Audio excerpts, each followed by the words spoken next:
You probably heard me say that a leash and a toy are all you really need to train a dog if your energy's on point. Walking dogs, I mean, I'm called We Walk because we walk the dog, right? Walking your dog right in a structured way with your focused awareness and connection with the dog, and then using that same mindset during playtime. You do that with your dog on a regular basis, and you're going to have one of the best dogs you could ever possibly imagine. And it's as simple as that. And that's why I try and cut straight to the point with my clients. I don't like to take a bunch of time and, beat around the bush and use treats and mess around. I come in, I get straight to the point. I tell you what's going on with your dog and what we need to do. And I put your dog in a good state of mind so that they are receptive to new habits and new behaviors. And I teach you how to incorporate those new habits and new behaviors in a consistent way so that it's very clear for your dog. So here's a video that I'm making so that I can help you see what it actually looks like and what I'm thinking as I'm training this dog with a toy. Now, a little backstory. This was a foster that I did. One of the most dominant dogs I've ever met in my entire life. But he was such a good boy. And that's why I love these bulldogs. They have such a tenacity, but they often are some of the most sensitive, sweet, aware, gentle animals. It's a real interesting mix. So you can see here, I'm just having fun with the dog. Tug of war, whapping him in the face, using the towel to give him a rat tail. I mean, they really enjoy that level of engagement and physicality, where if you do that with another dog, let's say a poodle, it would actually kind of intimidate them. They wouldn't like it. But with these bulldogs, it taps right into their DNA, and they love it. So with this tug of war, you see, we're just going at him. We're just having fun. I'm just kind of letting him do his thing and providing enough boundary that he doesn't take over the situation. So you'll see here in a minute, I'm going to make him stop the tug of war. I pull him over. See? I'm just having fun. So I gave a little, it was hard to see, but the way that I tugged on the leash was like, okay, stop pulling, but then I let him keep it. But when I let him keep it, I used my voice to create a boundary, like, you can keep it, but you have to stop chewing it. And it's a lot of little stuff like that. You could see how I'll use my body to give him the toy and then claim the toy. So here I'm just giving him rewards, and I'm making him, see how I'm making him move away from the toy?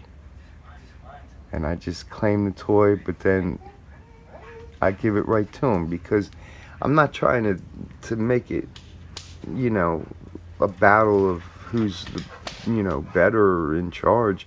I'm just showing him, hey, look, you need to have manners. So right here was pretty funny. Check it out, watch. Boom. He clocked me right in the head.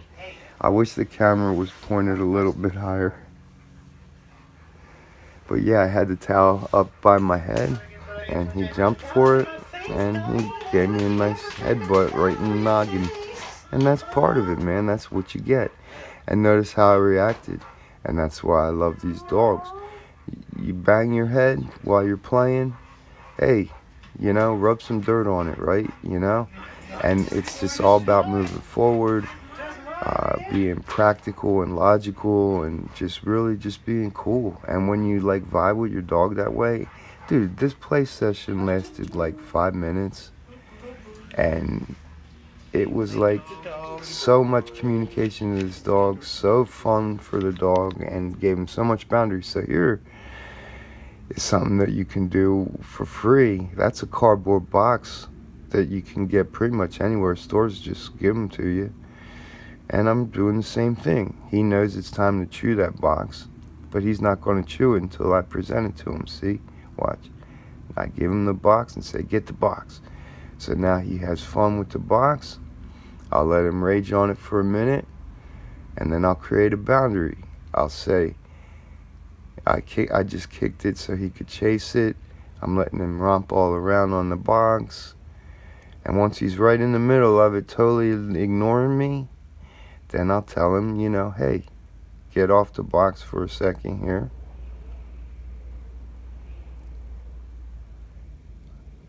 So you see, I says, get back, and I'm telling him to down.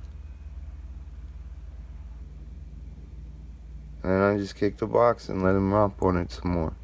So it's all about engaging the dog when they're in this super excited state of mind that you're controlling, and then creating boundaries while they're in that state of mind.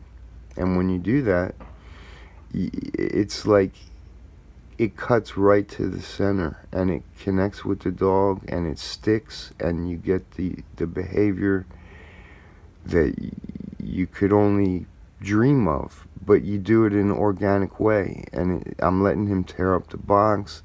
He flung a piece into the bush. Just letting him have fun, but I'm taking the opportunity to control the situation. But he's not feeling like controlled. Does he look like he's being, he's having an awesome time, and I'm taking advantage of that, letting him have fun, and creating boundaries and stop starts and back up off of it, and okay, now you can get it. And you do this stuff every day, and you're going to have an awesome dog. So here I got this old football from the thrift store that was like $2 and was already all kind of messed up, which is better. And there now he chewed the box up, so I kicked the football, and he's still going for the box a little bit. Cardboard box, just make sure it's not one of those that has any staples in it, and then that way you're not going to have to worry about your dog cutting their gums. So now he's got the ball. It's the same thing no matter what it is, whether it's an old towel or a cardboard box or a $1.50 football from the Goodwill. And I'm just doing the same thing. I'll say, get back off it, stop, chill. It's mine, sit down. All right, here you go, Nair. You can go get it, and I kick it, and then I tell him to go get it, because I want him to be reactive to my commands, not what he thinks is happening. So when I'm telling him to back off the ball, and then I kick the ball across the yard real hard, I don't want him to just immediately ignore me and go follow the ball. I want him to just be like, okay, the ball's over there now. And when you do this stuff with your dog, this is how you can take your dog into like any situation and just know. Now check this out. Same dog with his friend. Just letting him rage, but I'm like super on point with it. So you'll see there's a point where the girl dog yelps, and I have a rule, and they know the rule, that anytime any of them yelps, they have to stop immediately. And they didn't stop fast enough this time, so I reinforced it with a little bit of firmness. See, there she was. Sit down.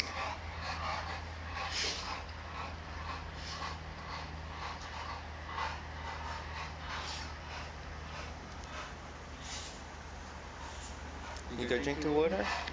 Now the reason that I do that is so that I can make sure they're not hurt.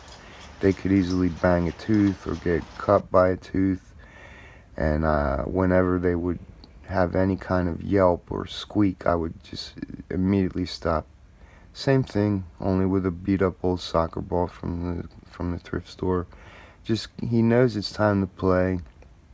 He's super amped up and jacked. I kick the ball, and then I tell him to go, and then he goes and gets the ball. I want him to associate the play with like a relationship with me. So that's how when you're walking your dog and something really unpredictable happens, like another dog runs up on you, or a duck, walk by the duck pond, or you just know your dog's going to be super chill. I hope that video was helpful. Have have a great day.